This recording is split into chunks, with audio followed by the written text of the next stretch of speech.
The 5th of May 1945, U-534, a Type 9 C-40 U-boat, is crossing the Kattegat off Denmark.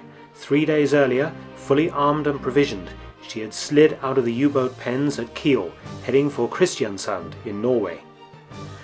Hitler died 6 days before, and the Third Reich has but a handful of days to live. The sea here is too shallow for crash diving, so the U-boat travels surfaced.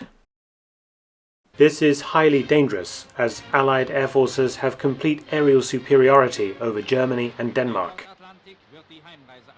Suddenly, the lookouts spotted 2 RAF B-24 Liberator bombers coming into attack.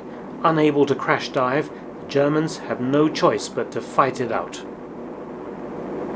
U-534's anti-aircraft crews put up a fearsome barrage with their 2 twin 3.7 cm Flak-Zwillig guns.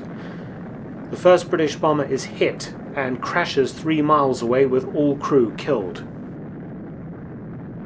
But the second Liberator strikes home, releasing 9 depth charges, sealing the U-boat's fate.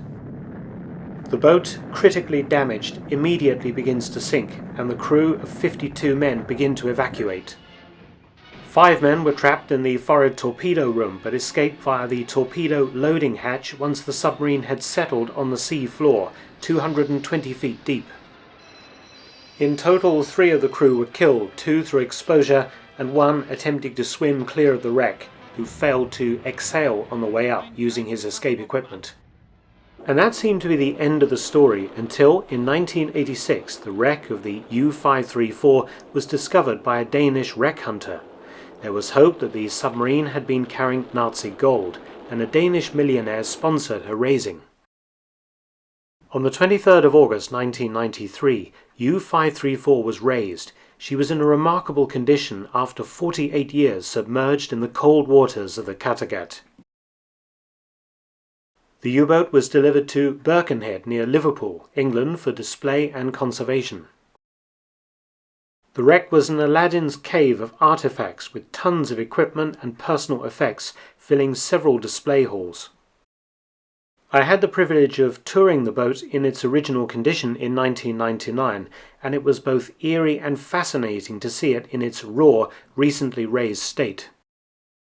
Unfortunately, the boat was threatened with scrapping when the museum went bust and closed in 2006, but the U-boat was eventually saved from this fate and moved to its own dedicated museum at the Woodside Ferry Terminal in 2009. Due to the very high cost of transporting the U-boat intact, it was unfortunately chopped into sections, and today lies in 3 parts, allowing visitors to peer inside but not to walk through them as I did. Nonetheless, it remains a fantastic historical artifact and a rare survivor of World War II's Battle of the Atlantic.